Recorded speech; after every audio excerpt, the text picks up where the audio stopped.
Aman, malaki na ang ipinagbago ni Lolo Flavio ha. Kaya huwag kang umasa na siya pa rin ang dating taong kilala mo. Mag-iingat kayo dahil madalas siyang magwala at manghabol ng itak. Pagkasambit nito ng mga kataga, medyo nakaramdam siya ng kaba kasi hindi niya sukat akalain na mayroong ganoong ugali ang lolo niya.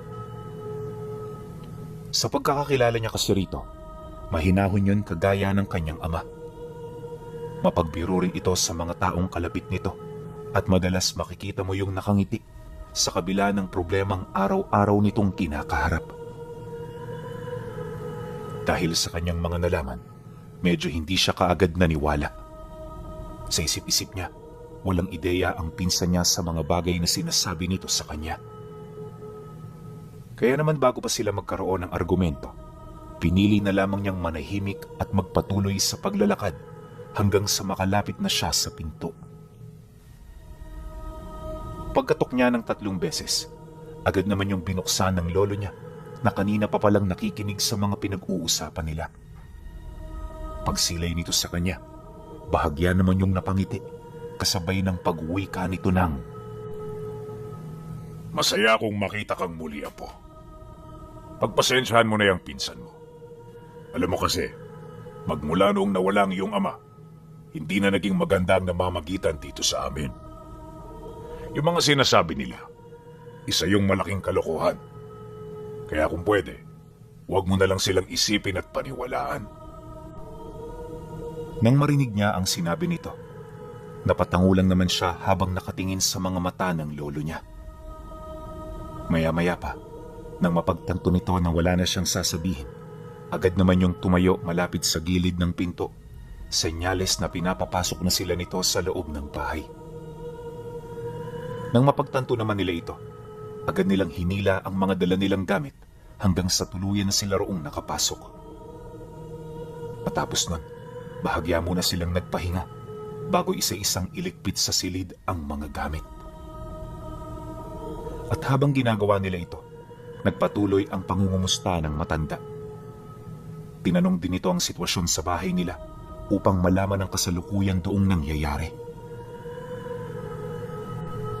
Pero dahil sa ayaw niyang mag-isip ito ng kung ano-ano, pinili niyang itago rito ang hindi magandang ugnayan nila ng kanyang mga kapatid. Bukod kasi sa ayaw niya itong mag-alala, nais din niyang maging maganda ang simula ng kanilang pagsasama. Matapos naman yung marinig ng lolo niya, tsaka pa lamang sila nito ni Yayang kumain. Pagsapit ng gabi, naging komportable naman silang mag-ina sa loob ng tahanan nito. Wala sila roong napansing kakaiba, maliban na lang sa mayat-mayang paglalakad ni Lolo Flavio na para bang may kung ano itong ginagawa. Rinig na rinig ito ni Aman, gawa ng sa bawat paghakbang nito, lumalangit-ngit ang sahig na gawa sa purong kawayan. May katandaan na rin ang bahay, kaya konting kilos mo lang, may maririnig ka talagang tunog. Ang kaso, dala ng matinding pagod, hindi niya na yun gaanong pinansin. Dumaan ang mga araw, sinikap niyang matulungan ito sa mga gawaing bahay. Naghanap na rin siya ng trabaho sa baryo para naman hindi sila maging pabigat dito. Ikinatuwa naman yon ng lolo niya, gawa ng aminado rin ng matanda, nakapos ito sa buhay. Dagdag pa nito na, wala nang mas papait pa sa isang matandang iniwan ng sarili nitong pamilya. Pagkarinig naman ni Aman sa sinabi nito, medyo nakuha nito ang atensyon niya. Kaya kahit naiilang, mahinahon siyang napatanong dito ng, Lolo Flavio, bakit ho kayo iniwan nila inang? Tsaka, saan ho sila pumunta? Bakit ho parang biglaan naman? Mahabang istorya, Apo. Pero ang masasabi ko lang sa'yo, may mga bagay kaming hindi na pagkasunduan. At imbis na araw-araw namin itong pag-awayan, minabuti na lang nilang umalis kasama ng aming mga anak. Oo, masakit sa simula, pero nakaya ko ring tumayo ng walang sinasandigan. Nagpapasalamat nga ako sa'yo dahil kahit apo lang kita, Nandito ka para maging kaagapay ko. Sagot naman ito sa kanya. Nang marinig niya ang sinabi nito, hindi na siya nakaimik. Bukod kasi sa ayaw niyang manghimasok, aminado rin siyang umiiwas siya sa mga usaping masyado ng malalim at personal. Nang mapansin naman yun ng lolo niya, napangiti lang naman ito sabay wika ng, Ay, huwag na natin yung pag-usapan. Mahirap na. Baka masira na naman ang araw nating dalawa. Dumaan ang ilang linggo. Namuhay sila ng payapa kasama ng lolo niyang si Flavio. Kung isipin, normal naman ang lahat ng ginagawa nito. Wala rin siyang nakikitang kakaiba hanggang sa isang gabi, nalaman niya na pasimple palang umaalis ng bahay ang matanda kapag nagpapahinga na sila. Dumadaan ito sa likod ng bahay kung saan mula sa lugar na yon, nagkalat ang matataas na mga talahib. At ang daang nagdudugtong dito, alam niyang patungo sa isang maliit na sapa kung saan may hindi kalakihang bakawan. Alam niya na wala doon gaanong pumupuntang tao sa kadahilan ng bukod sa naglipa na roon ng mga ulupong, wala ka ring makukuha roon maliban sa mga alimango at hipon. Nananawa na ang mga tao sa ganoong pagkain, kaya kung may manghuli man, napakadalang na lang. Dala ng kuryosidad, dali-dali naman niya yung sinundan para malaman kung saan ito pupunta at kung ano ang sadya nito sa ganoong oras. Habang sinusundan niya ito, inakala niya talaga na manghuhuli lang ito ng alimango. Bukod kasi sa maliwanag ang buwan, may dala-dala rin itong kapirasong lambat tapos lubid na pangtali. Ngunit ang hindi niya alam, sa ibang bagay pala ito gagamitin. Sa loob ng ilang minutong paglalakad, maingat niyang sinundan ang dinaraanan nito. At para naman hindi siya nito mapansin, di niya nagaanong hinahawi ang mga dahon ng talahib na humaharang sa kanyang daan. Maya-maya pa, pagdating niya sa may bakawan, may nakita siyang isang lumang kubo na nakatirik sa tabi ng isang malaking puno. Padilim na ang parte ng lugar, kaya bago lumapit ang matanda, nagsindi na ito ng sulo. Kaswal din itong binuksan ng pinto na parabang matagal na itong nagpapabalik-balik sa lugar na yon. Matapos naman niya yung masilayan, hindi na siya nagdalawang isip na sumunod. Ngunit habang papalapit siya sa bahay na yon, kapansin-pansin ang tila bang pagsimoy ng masamang hangin. May naririnig na rin siyang ungol ng tao sa loob na parabang pinapahirapan ito. Hindi nagtagal, nang makalapit na siya sa pinto, pumungad sa kanya ang lolo niya na nakatayo sa harapan ng 6 na nilalang na nakagapos sa dingding ng kubo. At habang pinagmamasdan niyo ng matanda, panayang pakikipag-usap nito rito na parabang ordinaryong tao ang kaharap nito.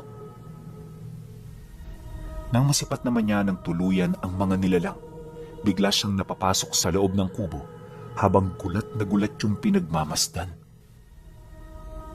Nang mapansin naman siya ng lolo niya, dali-dali siya nitong pinigilan na lumapit dito. At para bumalik ang kanyang wisyo, napilitan itong ibalibag siya sa dingding habang kinakausap ng masinsinan. Pagpang-abot ng mga paningin nila, paulit-ulit siya nitong pinagmumumura kasabay ng pagsasalita nito ng kung ano-ano sa kanya. Dahil sa pangyayari, napalitan ng pagkabahala at pagkasindak ang takot na kanyang nararamdaman. Batid niya kasi na galit na ang lolo niya dahil sa patago niyang pagbuntot dito. Ilang minuto pa ang lumipas nang medyo mahimasmasan na siya, unti-unti na siya nitong binitawan. At sa muling pagsilay niya sa mga nilalang, nakita niya ang mukha ng kanyang lola kasama ng mga tiyuhin niya. Napakadudungis na ng mga itsura nito.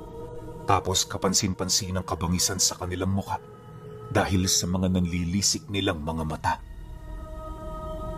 Lumuluha na rin yun ng dugo.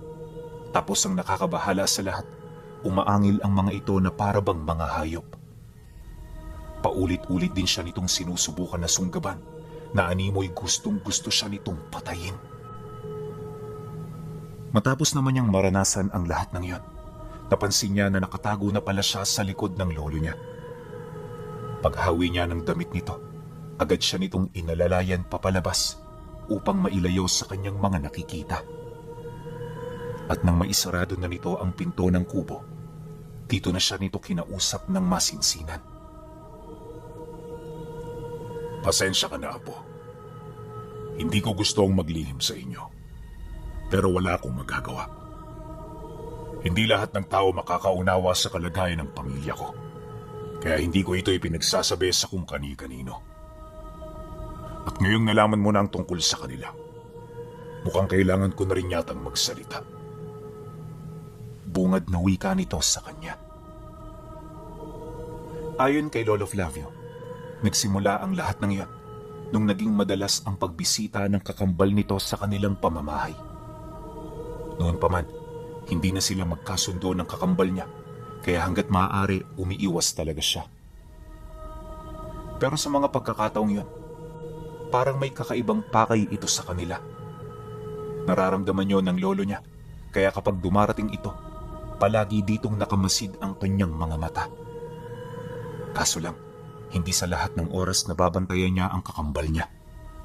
May mga pagkakataon kasing meron itong pinagkakaabalahan, hanggang sa hindi na niya nalaman na may itinanim na pala sa kanyang pamilya ang kakambal niya. At sa pagdating ng panahon na hindi na yun nakakabisita, unti-unti na niyang napapansin ang tila bang kakaibang asal ng kanyang asawa. Nagsimula ito sa lola ni Aman, hanggang sa mahawaan nito ang kanilang mga anak. At para hindi yun malaman ng baryo, ipinalabas niya na lumayas ang mga ito sa sarili nilang kagustuhan. Matapos nilang matupad ang kanyang plano, itinago niya yun sa kubo. Tulong-tulong sila sa pagtayo nito, hanggang sa dito na nagsimulang manirahan ang kanyang pamilya. Pero ilang araw lang ang lumipas matapos nila yung maitayo, nagsimula nang magbago ang ugali ng asawa niya. Naging mabangis na ito, kaya naman nagdesisyon sila na talian na yon upang hindi na ito basta-bastang makawala. Kinagabihan, nangyari na rin ito sa kanyang mga anak. Masakit para kay Lolo Flavio na gawin ito, pero alam niya na ito ay kinakailangan. At sa paglipas ng mga araw, dito na natali ang buhay niya. Gabi-gabi, bumibisita siya sa kubo upang maghatid ng mga karne ng manok. Madalas ninanakaw niya ang mga ito, gawa ng unang-una, wala naman siyang mga hayop na inaalagaan. Hindi lang din manok ang pinapakain niya sa kanyang mag-iina, gawa ng minsan, karne ng aso at kambing ang nakukuha niya. Nabanggit din ito na hindi naman yun nagre-reklamo na parabang wala na yun sa kanilang mga sariling wisyo. Gayunpaman, kahit alam ni Lolo Flavio na wala na itong pag-asa na gumaling, patuloy pa rin siyang nagbabakasakali na may hangganan ang iniinda nitong mga karamdaman. Matapos naman yung marinig ni Aman, hindi niya mawari kung ano ang kanyang isasagot. Tulalang-tulala siya noong mga sandaling yun, gawa ng may kutob na siya kung ano ang mga nilalang na kanyang nakita. At kahit mahirap itong sabihin, pilit niyang nilakasan ang kanyang loob sa paniniwalang ito ang makapagbubukas sa nakasaradong puso ng matanda. Lo, di ho ba yung mga katangian nilang yan parang kahuig na ho ng sa aswang? Paano kung aswang na sina Lola at Tiyo? Ano ang gagawin ninyo? Hanggang kailan niyo hubalak sila na ikulong dyan? Di ba kayo natatakot na baka dumating ang punto na merong makatuklas sa kanila? Nang marinig ito ng matanda, bahagya naman yung napabuntong hininga, kasabay ng pagsagot nito sa kanya ng, Sumagi na rin yan sa isip ko, Aman. Pero hindi ako niyan gaanong naapektuhan. Malakas ang pananalig ko sa itaas, at alam ko na darating ang puntong maririnig niya ang mga dasal ko. Ang kailangan ko lang gawin, magpakatatag at mas lalo pang pagtibayin ang aking paniniwala. Pagkarinig niya sa sagot nito, hindi na siya umimik pa. Alam ni Aman na hindi niya yon basta-bastang makukumbinsi, kaya minabuti niyang hayaan na lamang ito sa ibig nitong mangyari. Matapos ang kanilang naging pag-uusap, sinamahan na siya nitong maglakad papauwi. Ayon kay Lolo Flavio, na napakain na niya ang mga ito, kaya wala na silang rason para manatili pa rito. Dagdag pa nito na naikalat na rin niya ang mga panghuli ng alimango na siya namang hahanguin niya sa pagsapit ng susunod na gabi. Makalipas pa ang ilang minuto, nakauwi na silang dalawa. At kagaya ng napag-usapan, pinilit niyang kalimutan ang lahat ng kanyang mga nasilayan. Alam niya na makakaapekto ito sa kanyang pamumuhay, kaya hanggat may pagkakataon, gusto niya na itong iwaksi sa kanyang isipan. Dumaan ang mga araw, unti-unti naman niya itong nakalimutan dahil sa dami ng kanyang mga ginagawa. Ang kaso lang kapag umuwi siya, muli na naman niya itong naaalala. Mag-iilang linggo rin siya noong walang maayos na pahinga, hanggang sa isang hapon, nadatnan niyang may kaaway sa labas ng bahay nila ang lolo niya. Dala ng kuryosidad, nagmamadali naman niya yung nilapitan para kausapin at awatin.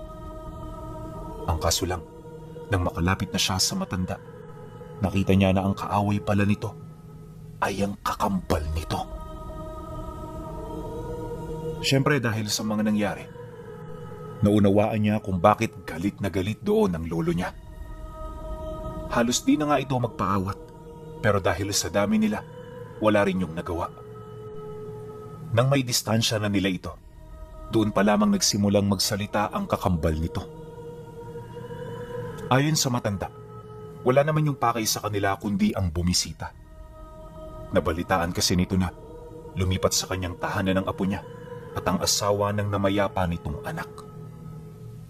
Mariin din itong inilahad na wala siyang binabalak na masama, bagkus ang nais lang niya, makita yon at makausap. Pagkarinig naman ni Lolo Flavio sa sinabi nito, mas lalo pa nitong pinagmumumura ang kanyang kakambal. Pero sa halip na magalit yon o gumawa ng mga bagay na hindi nila inaasahan, kapansin-pansin ang pagiging kalmado nito. Ilang minuto pa ang lumipas nang medyo kumalma na ang lolo niya, tsaka pa lamang ito umalis ng walang paalam. Pagsilay naman ng matanda na wala na ang kakambal nito, doon na rin yung naging kalmado kahit papaano. Nang mapansin ito ni Aman, sinikap niya itong kausapin upang malaman ang mga nangyari. Ngunit imbis na sumagot ito, nanatili lang itong tahimik. Nang mapagtanto niya na wala itong balak na magsalita, hinintay niya na lang yon na kumausap sa kanya. Hindi nagtagal. Nang makapasok na sila sa loob ng bahay, agad niyang napansin ang pamamroblema ng matanda. Pagsilay nito sa kanila ng nanay niya, dali-dali naman yung lumapit. Sabay wika ng,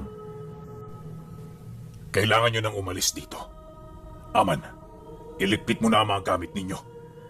Hindi ako papayag na pati kayo kunin ang demonyong yun." Pagkasambit nito ng mga kataga, agad naman siyang umalma kasi wala na talaga silang mapupuntahan.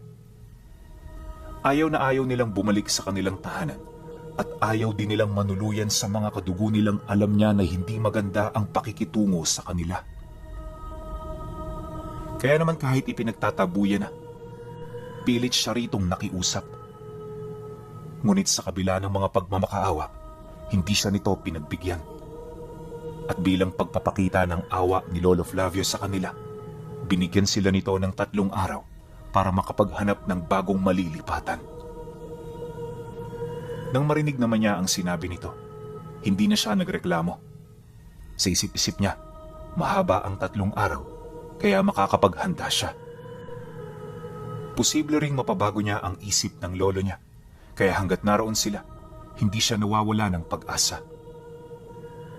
Ngunit ang hindi niya alam, na dahil sa ibinigay nitong mga araw, masasaksihan niya ang karumal-dumal na pangyayari sa loob ng tahanan nito. Kinabukasan, balik normal na ang lahat. Bagaman may mga nangyari, sinikap niyang maging normal ang pakikitungo sa matanda.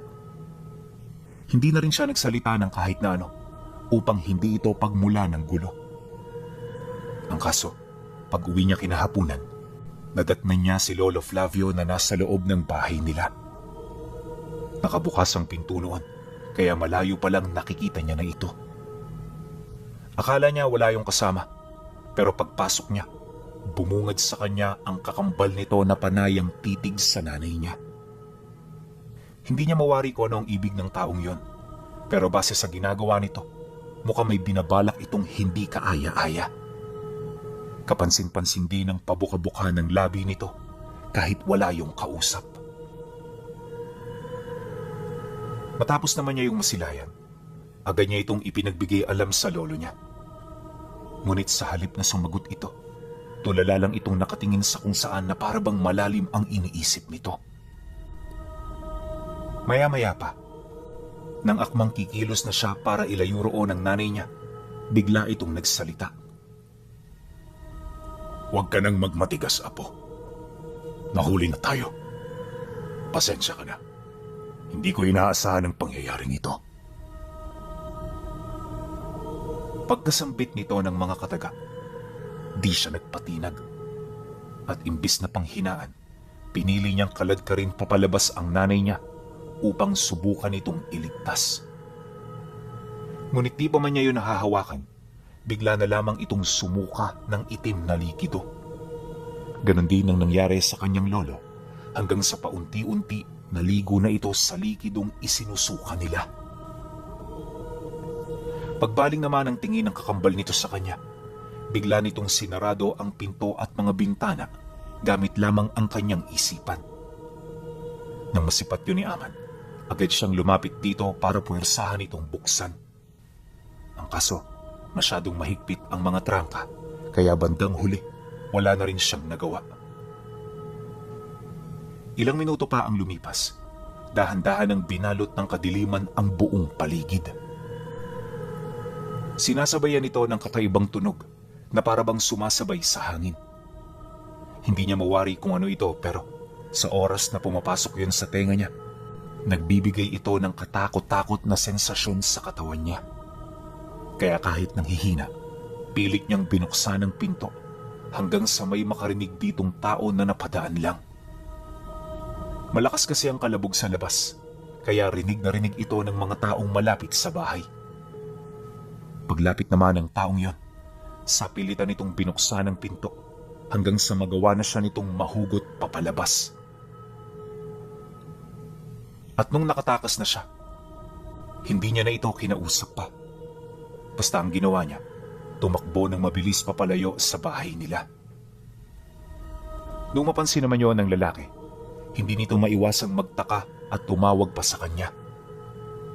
Pero bago pa man ito makalayo sa tahanan nila, dinakma na yon ng kakambal ng lolo niya. Pagpasok nito sa loob, agad na sumarado ang pinto. Matapos nun, wala na siyang narinig na kahit na anong ingay sa paligid. Nababahala man sa posibleng nangyayari sa loob ng bahay, hindi niya na yun pinakialaman. At nang makalayo na siya rito ng tuluyan, pilit siyang nagtago sa bahay ng kanyang pinagtatrabahuhan. Hindi niya sinabi ang mga nangyari. Basta ang ipinakiusap niya rito, doon na muna siya titira hanggat hindi pa naayos ang kanilang problema. Dagdag pa niya na, hindi niya kailangan ng dagdag pasahod, ni libreng pagkain habang dito siya namamalagi. Ang nais lang niya, magkaroon ng matutuluyan pansamantala. Dahil sa kanyang sinabi, wala namang nagawa ang amo niya kundi ang sumang-ayon. Kung iisipin kasi, pabor ito sa kanya, dahil anumang oras pwede na niyang matawag at mautusan itong si Aman. Dumaan ang araw na yon, wala na siyang narinig kahit ano mula sa kanilang tahanan. Pero tuwing sumasapit ang gabi, parang may naririnig siyang umiiyak sa labas ng kanilang tinutuluyan. Takot na takot siyang silipin ito dahil yung boses na naririnig niya hindi nalalayo sa tinig ng nanay niya. Inakala rin niya na habang buhay niya itong maaatim na ipagsawalang bahala. Pero sa loob ng ilang linggong pagpaparamdam nito, dahan-dahan na rin siyang nakakaramdam ng panghihina. Hindi naglaon. Napalitan ito ng pagmamalabis at kagustuhan niyang makita ang nilalang na gumagawa ng tunog na yon. Kaya naman isang gabi, habang tahimik ang paligid, matyaga siyang nagmasid. Yung tinutuluyan niya kasi, malapit lang sa bintana, kaya madali na lang sa kanya ang makasilip. Mula alas 8 ng gabi hanggang alas 12, pinagtyagaan niyang sumipat sa labas, pero wala siyang nakita. Ngunit pagtungtong ng alauna ng madaling araw, bumungad sa kanya ang kakambal ng lolo niya na marahang naglalakad sa kalsada. May bitbit itong lubid at sa dulo ng mga lubid, naroon ang kanyang lolo Flavio at ang kanyang ina. Habang hinihila ito ng matanda, sumusuka ito ng itim na likido na siya namang tumutulo sa lupa. Nang masipat naman niya ang mga ito, gustong-gusto niya yung tulungan pero wala siyang magawa. Kaya naman kahit labag sa kanyang loob, pinili niyang manatili sa loob ng kanyang silid. Paulit-ulit din niyang ipinagdasal na sana'y hindi siya hinahanap ng kakambal nito upang hindi na malagay sa alanganin ng kanyang buhay. Di na rin niya binalak na iligtas ang kanyang ina dahil aminado siya na wala na rin siyang magagawa para maibalik pa yon sa normal.